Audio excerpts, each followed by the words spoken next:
Okay, we'll try and delve in somewhat into the inyan of tefillah, of davening, so that perhaps we can both gain some understanding of what davening is about and thereby gain some meaningful approach to davening, practically speaking, and then further be able to draw, so to speak, and derive the benefit from davening that extends itself over the entire day, because essentially that's what davening is supposed to accomplish. Davening, we know, is part and parcel of our day.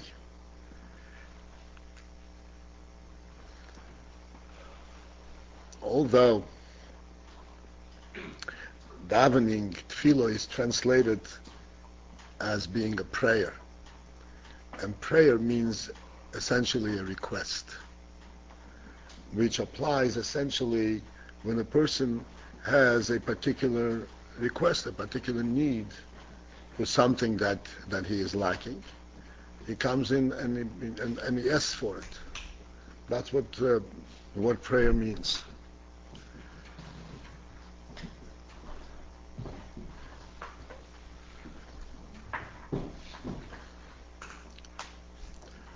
Although technically this is true for every day, because every day we have to ask Hashem for all the things that we need for that day.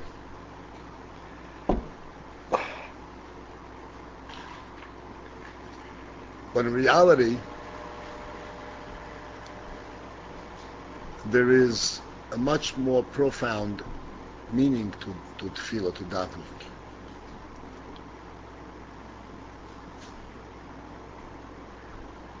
One may ask, really? Yes, prayer means to ask Hashem. Why does Hashem want that we should ask Him? He's going to give it to us, might as well give it to us. Why is there such a system that we have to come and ask for it? There has to be something more significant to it.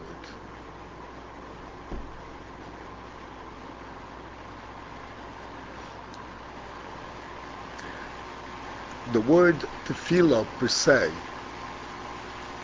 is explained that it means to connect.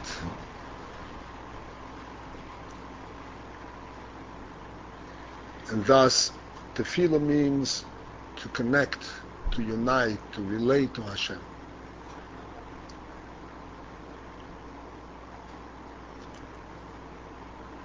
Now, in truth, a Yid is connected to Hashem 24 hours a day, 7 days of the week. We are always with Hashem, and Hashem is always with us.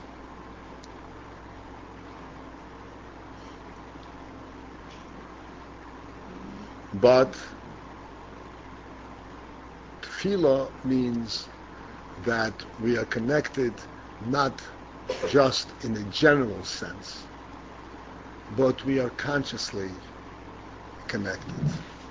We recognize Hashem's presence in our very lives. This is the meaning of this connection. Not only Hashem's presence, but we recognize that our lives are in fact bound up with Hashem. The whole meaning of our lives is that we are in the service of Hashem. This is how the Torah describes the Jewish people. Avdei Hashem, ba'avadetem es Hashem. You serve Hashem. Sometime in the past, we touched upon this term, we serve Hashem. In what way do we serve Hashem? Hashem needs our service. What does it mean we serve Hashem?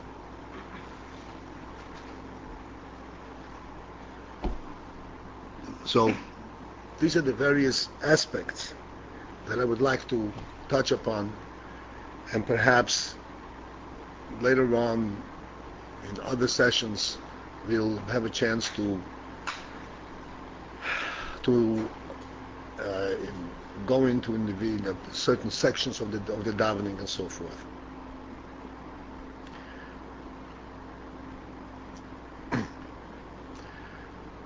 Now, as I mentioned just before, that our attachment to Hashem, being bound up with Hashem, is constant. Whether we think of it or not, we are bound up with Hashem.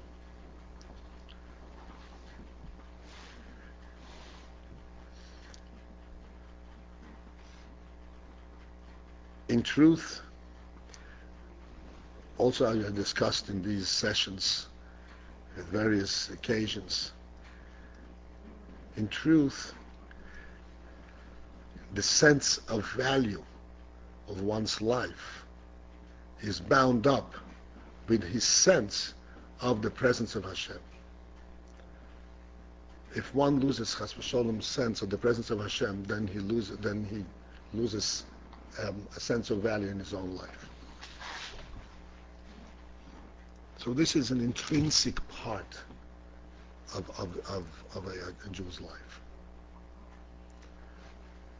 This is so intrinsic that as soon as we wake up, without any reflection, without any study, any prompting, we are ready to say, Moide Ani. And what does Moide Ani say? Moide Ani says that we recognize the presence of Hashem the instant we wake up. And we recognize the presence of Hashem in such a way that we naturally speak of it, and speak of it in first person. Say, Moide Ani lefonecha. Lefonecha means to you, not to him, which is in third person, in some hidden fashion. But we can immediately recognize the presence right with us.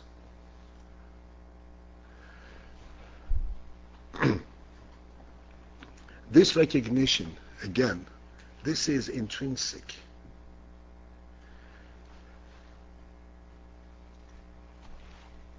And essentially what it says is that the minute a person wakes up, the minute a Yid wakes up, his first and pure thought is that it is Hashem who returned his soul to him, not nature. There's nothing natural about it. It's not a worldly phenomenon. Because a Yid intrinsically and naturally relates to the presence of Hashem.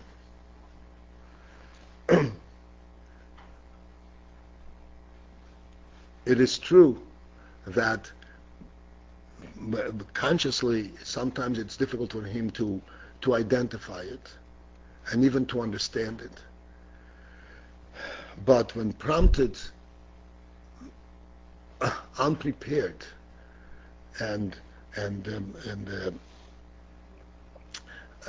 spontaneously, that's exactly how he thinks. This is why when he wakes up, he's ready to make this statement. Although he's making, like Sidis explains, that Moide Ani lefonecha, the word Moide means that I haven't yet investigated this, I haven't yet fully understood it, but I submit that that's the case. This is something which I clearly recognize to be the truth. I cannot even make sense of it, but I know that this is the truth. So this connection, the presence of Hashem in our lives, from the moment we wake up to the very last moment that we go to sleep, this is intrinsic.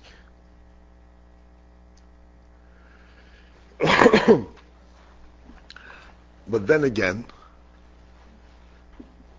when we get involved in the daily routines, we tend to lose contact to this insight. Because as we get more involved in routines and daily activity, we relate and we begin to identify objects and things and requirements in worldly requirements, and we lose contact of this. We lose sense of this intrinsic recognition. And for this reason, there is the inyan of tefillah, where in tefillah, as we will discuss, we briefly recount the entire awareness of the entire world that is in our entire world, whether it is the world that we observe or the world that we experience, that we live in, our own needs, and we recognize during that moment all this represents Hashem's presence.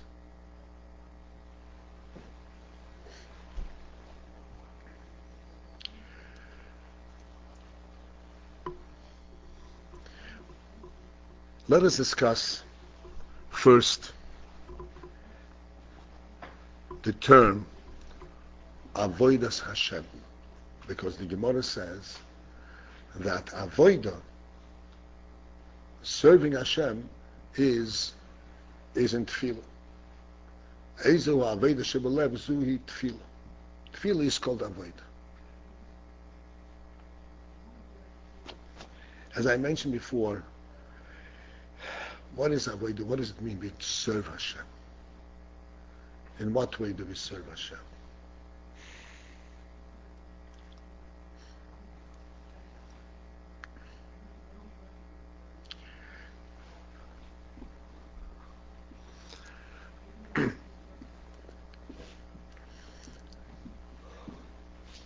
The union of Avodah, and we say we serve Hashem, in effect, this is not just the activities that we do, but in fact, the Jewish people as a whole are called Avdei Hashem, Hashem's servants. The greatest title that the Torah bestows upon an individual is to call him Eved Hashem. Moshe is called Moshe Eved Hashem.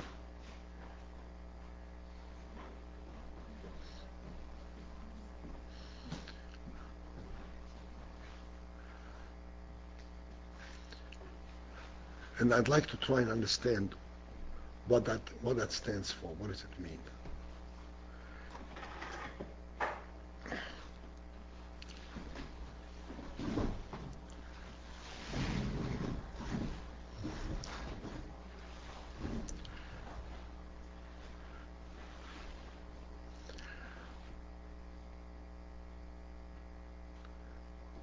We will start from bottom, so to speak. We'll start from our natural view of things, and then show the contrast and understand what Eved Hashem means.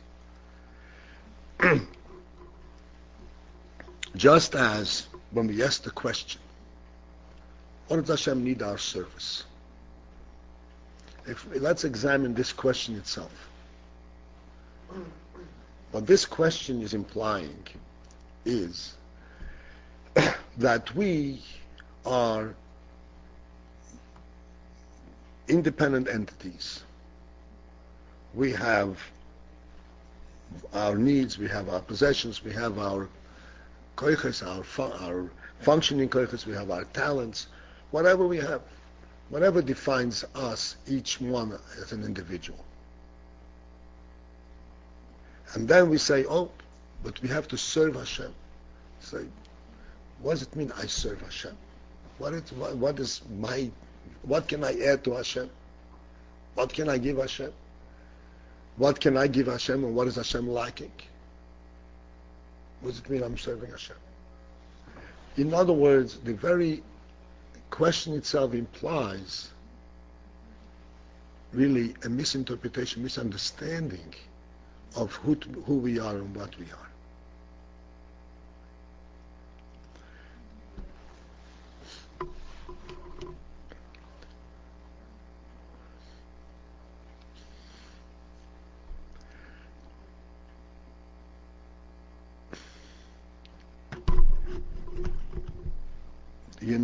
We know that the Jewish people became a people at Matan Torah,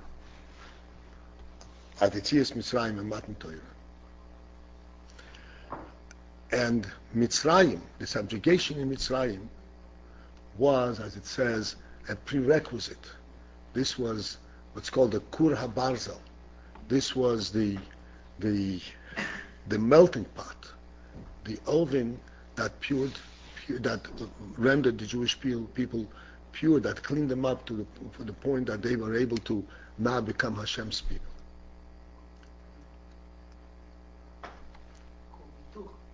Huh? Kur Hituch, Habarel, Kur Habarel. Yeah. To clean, purify them, not clean. Zim.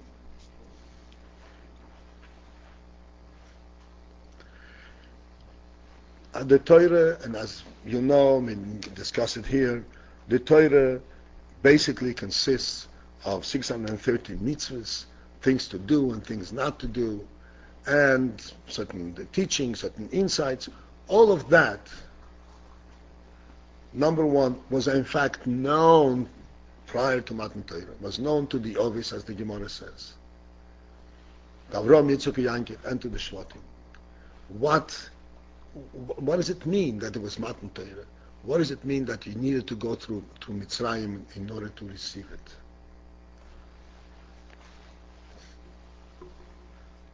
And then on top of that,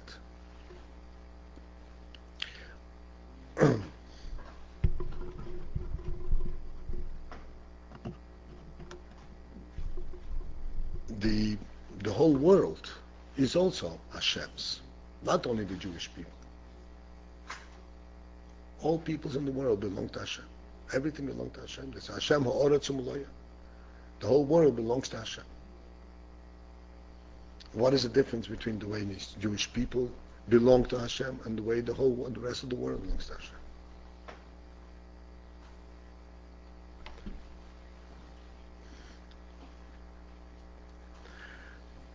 And the Alter Rebbe, in the first Perek Tanya, says that although that there are people of other nations that demonstrate very good traits and do good things, there is a dramatic difference, a drastic difference between a Yidden and a non-Jew. It's not the same thing at all. What is the point in this? What is the difference?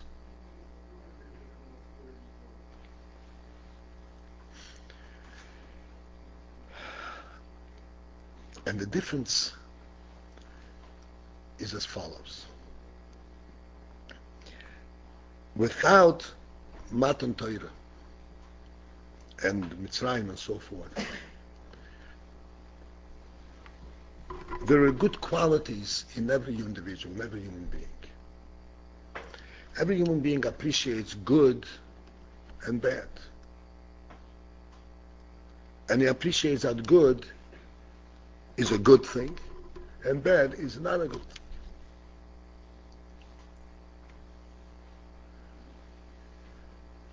But the appreciation there is,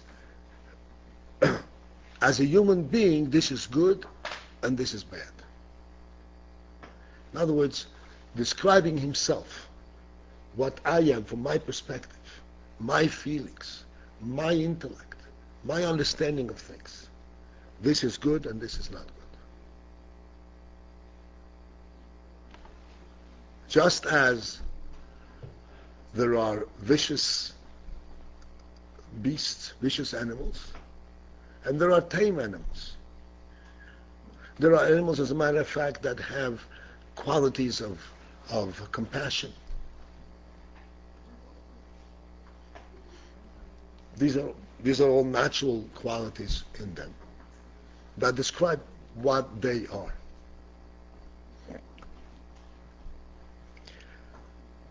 The Jewish people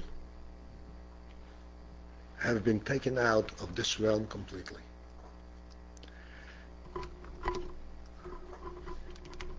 And when the Jewish people demonstrate a good thing, when they act in a certain way, let's say positive is good, the reason they act good is because Hashem is good. Not because they are good. They represent in every breath, in every limb, in their whole presence. They are servants of Hashem. They represent the presence of Hashem. This is why we say that when a Yid, Hashem, acts negatively, it's a Chilul Hashem. Why is it a Chilul Hashem? It's a Chilul of this person. Why is it a Chilul Hashem? Because that's what a Yid is. Wherever he is, not only wherever he is, whoever he is, at whatever level he is representative of the presence of Hashem. And if he acts in an inappropriate manner, he is in fact saying Hashem is acting in an inappropriate manner. Now this seems to be a very pure and very deep view of things. The fact is, we inherently recognize it without being able to identify it. Certainly, the whole world recognizes it. As the Torah says, that if someone hates a Yidden, the reason he hates the Yidden is because he hates Hashem. It's synonym. It's not that he hates the Yidden because he doesn't like Jews. Because Jews externally and physically don't have any extraneous qualities that make them lovable or hateful. They've always been amicable, they've always been friendly, they've always been trying to integrate and help out. There's absolutely no reason for it. There's one quality, and that is inescapable in the Yid, that he is not even aware of it, but he represents Hashem's presence. What does that mean, he represents Hashem's presence? Okay, this I'd like to understand. It means that when he acts, he is not only aware that he as a human being has to act properly, but when he acts, he is aware that goodness is the truth. This is the way it has to be. In other words, there is he relates to a quality. The reason I'm saying he relates to a quality because I'm saying every Yid, not even one who is religious, who has learned anything. This is inherent in the Jewish soul and Jewish nature, that when he recognizes good beyond the world. It's not good because it's good in the world. There is something greater than the world that says this, and you have to be good.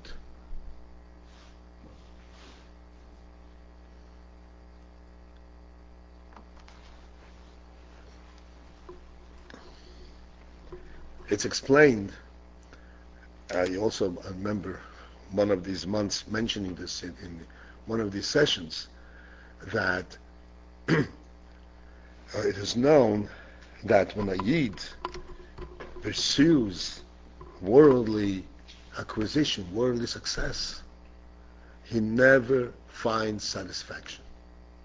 Meaning, whatever he has, he's always dissatisfied.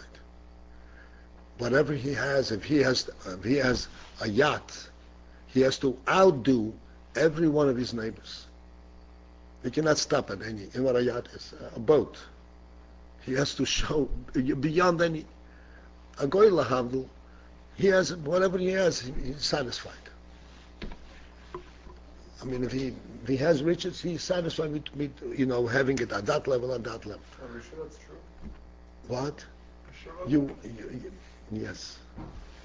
Well, He can find satisfaction. I personally find that in the secular world, why, like for example, in the fashion world, everyone tries to find the nicer, better looking thing because everyone wants to. They can't wear the same thing every day because they need to be happy. They can't. They're not happy with what they have. They always need to find something else. There are two things I want to tell you about this. Okay, it may be a shocker, but two things. Thing one, the important thing is that this whole competitive process was initiated by Jews.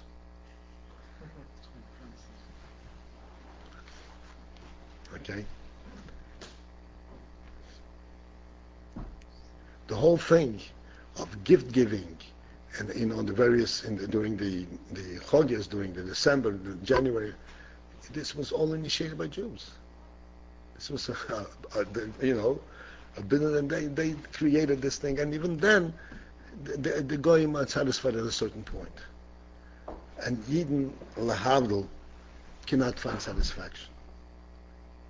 Cannot find satisfaction. And the explanation. Okay, I said to you I was going to give it the second thing.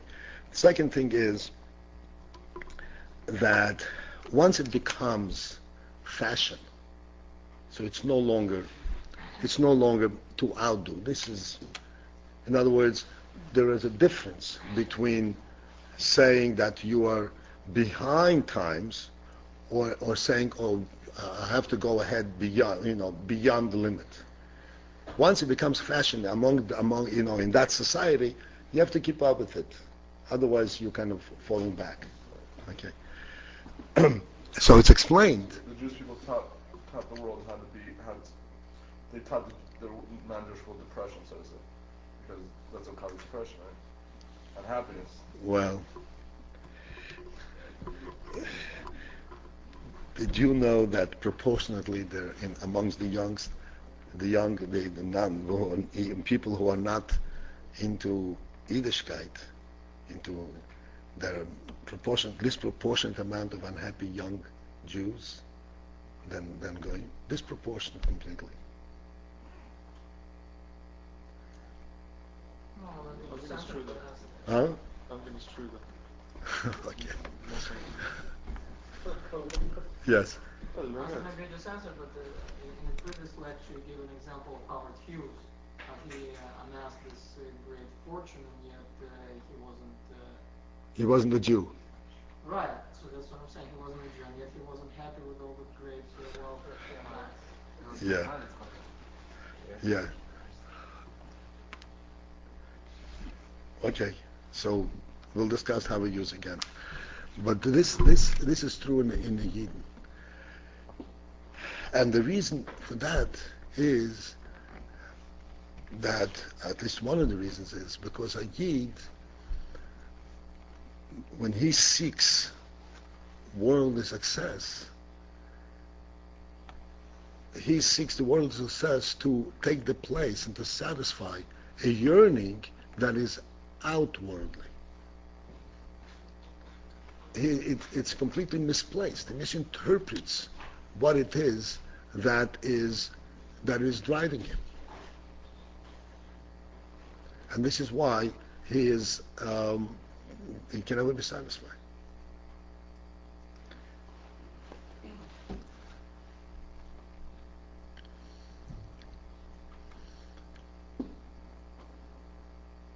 Okay.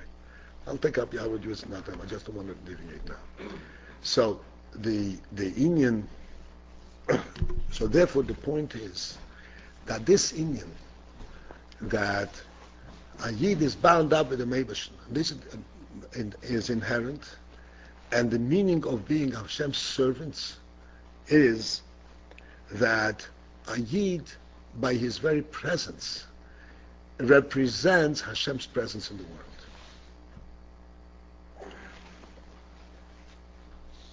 It's like the term Eved is a very appropriate term, because Eved means a servant. So a servant normally means the one who serves his master. A servant only also is one who represents his master.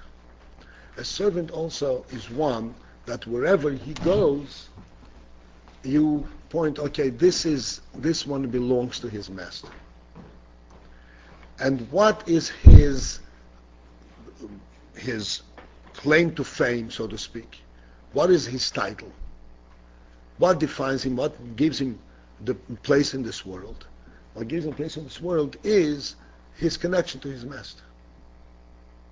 And what gives him a duty, what he should and what he should not do? He doesn't have anything of his own to do or not to do. Whatever he does, it is doing his master's tending to his master's needs, his master's affairs. Thus, when we say a Yid is an Eved Hashem, this defines what a Yid is. A Yid's life is that he is here in this world because Hashem sent him here.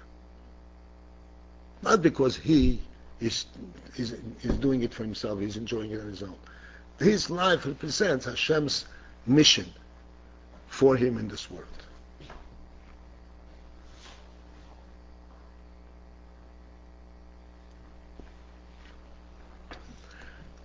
Which means that by definition, a Yid,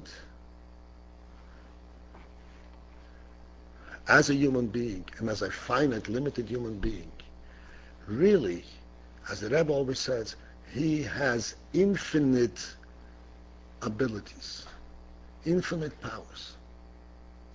It's not limited to what he can do. It is limited only by the one who sent him here, who gave him his mission, his shlichus. See, this explains, just to explain this concept. And we spoke about it, I believe, one time or another, just maybe not this particular phrase. See, this explains that one of the great phenomena in the world that show us the presence of God in the world, the koyach haliki, the God's power in the world, is on the eternity quality, eternal quality of the creation. There are two aspects of eternity in the creation. There are creatures that are called kayomim beish. That beish means each, the very one that Hashem created at the moment of creation, like the sun, the moon, the stars, the very ones that He created. Those are the ones that are still serving us now. The sun is giving off light and burns and burns and burns for all these thousands of years without diminishing a bit.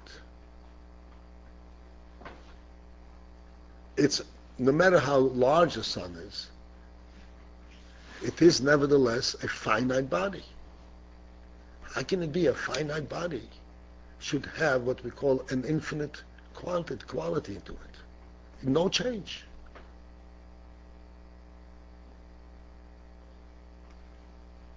There's a continuous rejuvenation in the sun. Continuous rejuvenation. Where does it get that rejuvenation from? So, this is one of the miracles in creation that we can readily observe that It's burning, it's giving off energy, it's giving off light, and it's not diminishing. Which shows that actually its koyach, its ability to perform, is not vested in it, but it's actually greater than it. It's actually coming from a source beyond it. It's rejuvenated all the time. The other eternal quality in the creation is that we have that the creatures on the earth, what's called kayomim bimin, that the various species on earth have the quality of perpetuation, which is also not a natural phenomenon. It doesn't dissipate, and it rejuvenates all the time, which is also showing a koyach halaki, a koyach in seif.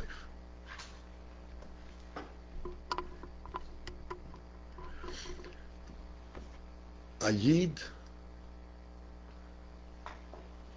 even though he looks at himself and he sees a finite individual, limited in his talents, limited in his faculties, but really the force behind the yid is his neshama. The force behind the yid is the Mashaloyach, is the Eibishter, Adam, whom he represents. Thus, what an individual yid can accomplish is totally outside, beyond the limits of what he can accomplish as an individual, as a person. It doesn't limit him at all.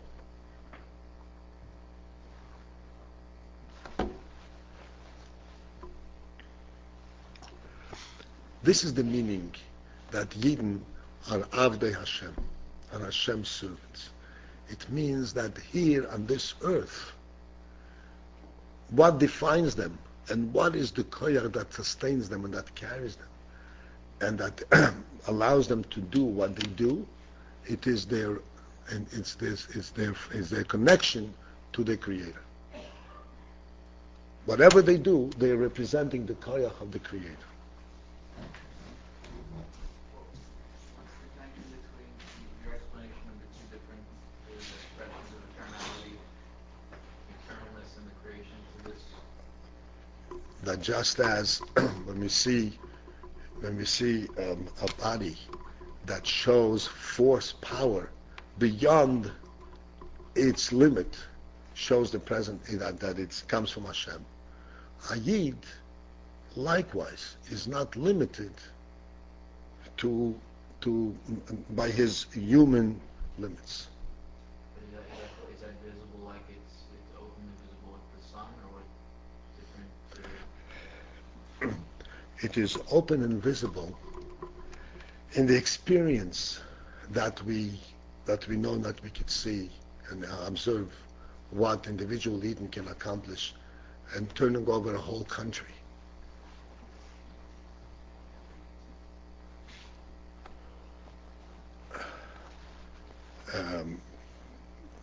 Changing in world affairs, little people who are not professors of politics, you know what I'm saying? Napoleon also did such things, and you don't see that Napoleon is an expression of the Koyach Eloki. No, not at all. Napoleon was one. Here he's talking about a people. Huh? I'm sorry? I don't want to go into that, but I want to go Napoleon. But whichever one you're talking about, one, Hashem gave him the koyach. And there also, there was, finally he was, but a yid, this is every yid. One yid planted in a place, he can turn over the whole place. Wherever you go. This is every yid. The fact that every yid has the koyach to sustain the challenges of the Golos, sustain the challenges of the world, sustain the challenges of the world he lives in, is also a koyach beyond the individual.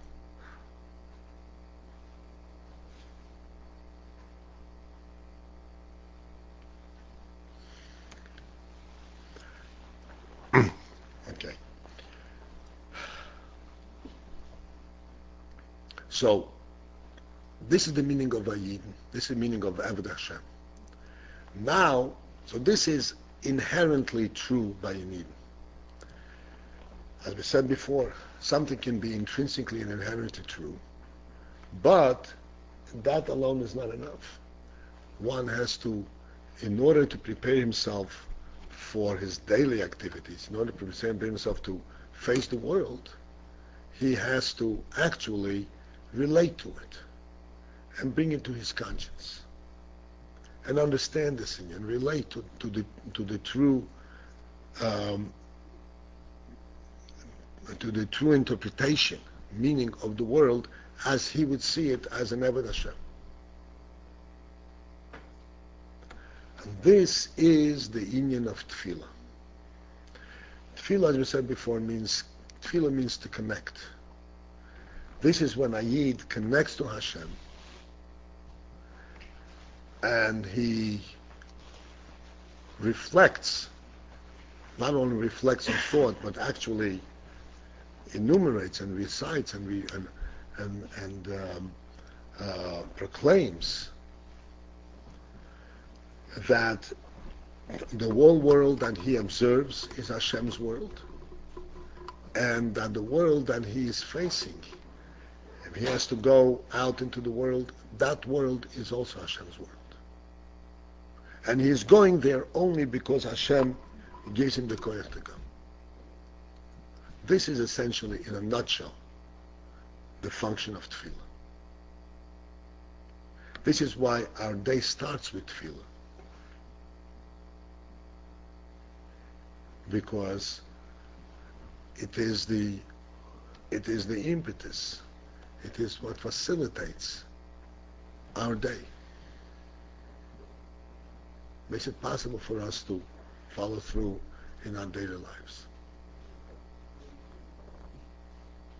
Even to learn, you know, yeshiva bachim do not face the broad and big world. But even to learn means that you have to understand with your seichel. And in order to open your mind, in order to understand that your seichel will be functioning, you have to have the chayas that comes from your connection to Hashem. Because to understand Torah even, without the connection to Hashem, it's a totally, it's a defeating thing. It loses its meaning, it loses its chayas.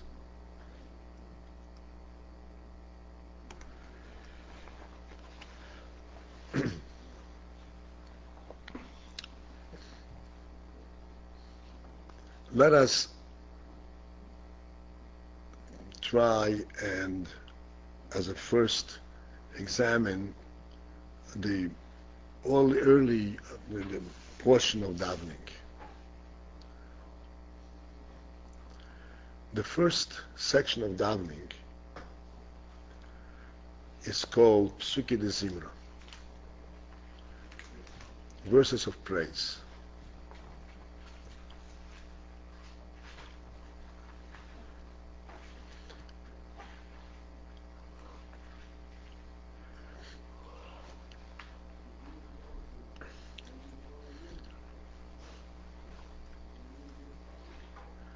Verses of praise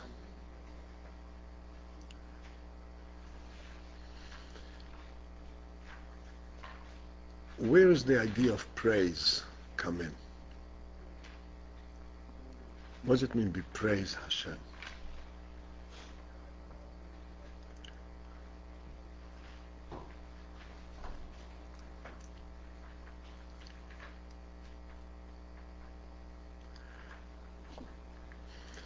We know, as it says later on in davening, that the malachim, as it says, we don't know anything about malachim, just want to bring it into context.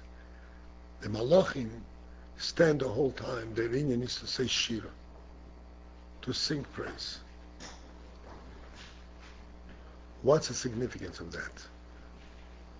What does it mean we say praise to Hashem?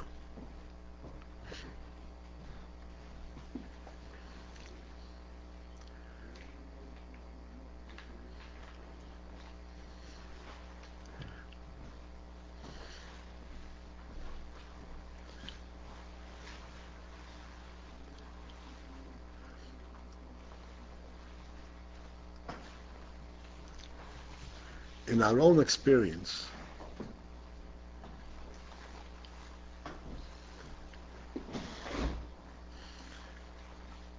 there are things that we know by study, things that we can express logically in a contained manner. Just as when you sit, let's say, you learn something or you discuss something, and then as you become more involved and this Indian that you're discussing becomes more significant and touches you more deeply, then it begins to express itself in song. And ultimately it expresses itself in dance. What does that all mean? Why does it express itself in song and dance?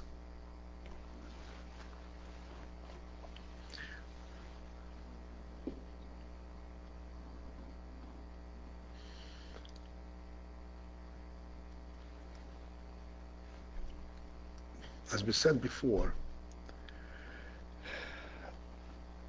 the union of a Yidden, of our connection to Hashem, is not that we take from Hashem and we become separate entities. The ultimate union of us connecting to Hashem is that we are representing Hashem's presence in the world at every moment. It is Hashem's presence that is expressed through our being. Now,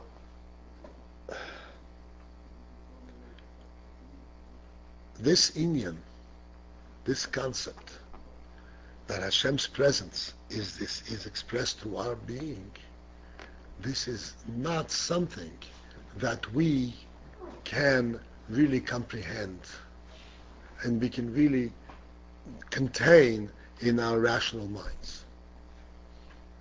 Because if we look at ourselves as worldly creatures, it is something which is completely beyond us to relate to the concept that that there is a chayes aliki, a godly chayes within us. How is the presence of Hashem express itself in the creation? It is when the creation comes to life and expresses it in a song. Just as by Kriyas Yamsuf, after Kriyas Yamsuf, it says, Oz Yosher Moshe Yidden said a shira, a song. Why didn't they say a song? Why didn't they just recount and relate what happened and thank Hashem for it? Because thank is beyond that. In order to capture, in order to express that experience itself, it can only be expressed in a song, because it goes beyond the containment of the intellect.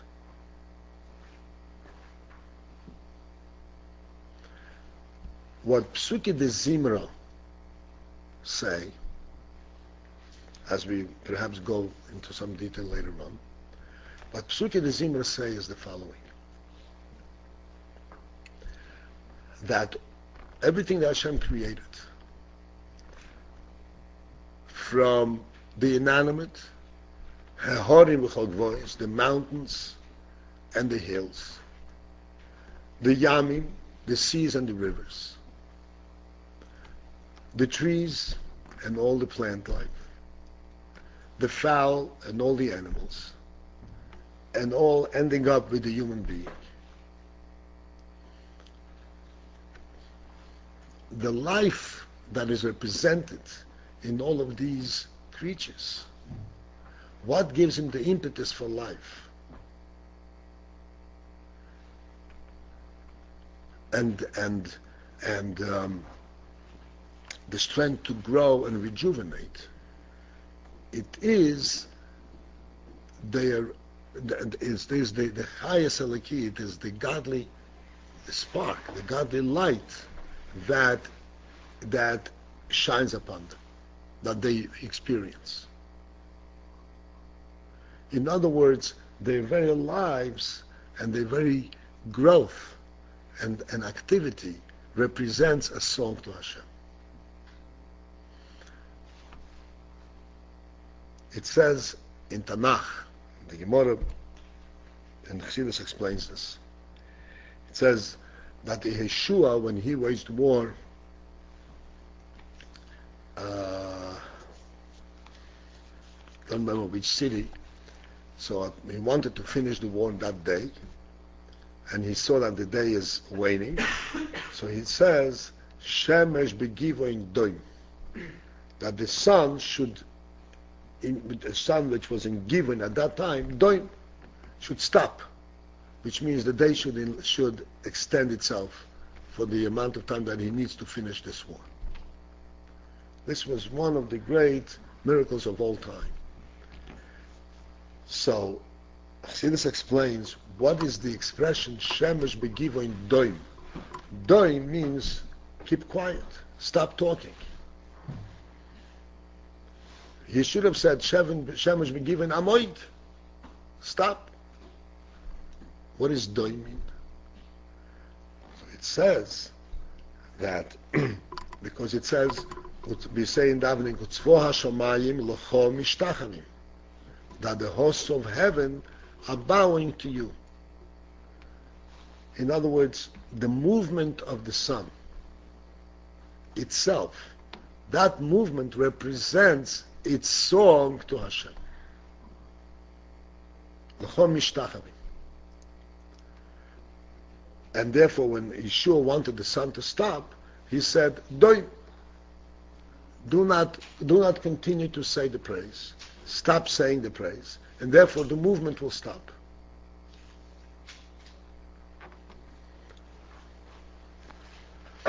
So, although these are things that, for us to understand it, so to speak, intellectually, is very, very far. But because of what we are, because of the soul that we have, because of our insight, because of of our ability to rise above world and recognize that the whole highest in the world is actually something greater than world, we can relate to this concept, which we say in davening. That's Tzvo hashamayim locho mishtachamim, and that all the creatures in the world, the mountains and the trees and the birds and the animals, are all, in all their activities, are in effect praising Hashem.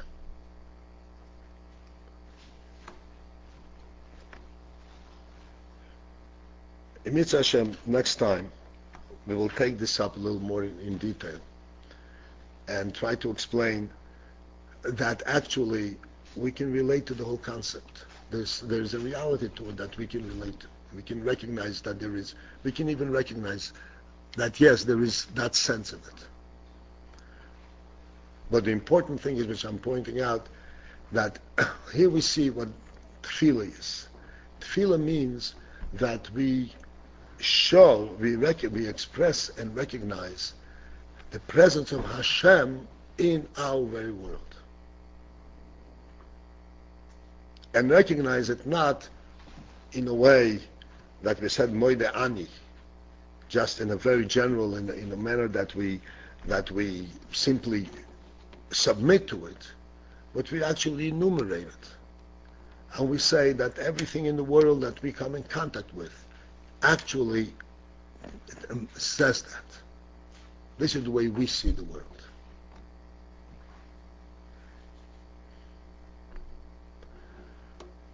This, just to conclude, this is what connects us to Hashem in a practical way.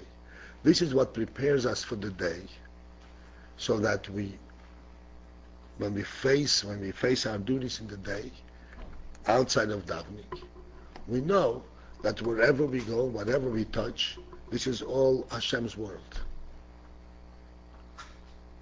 and we don't get lost in it, and we have all the spiritual strength to be able to carry through our mission. And we know that whatever we touch,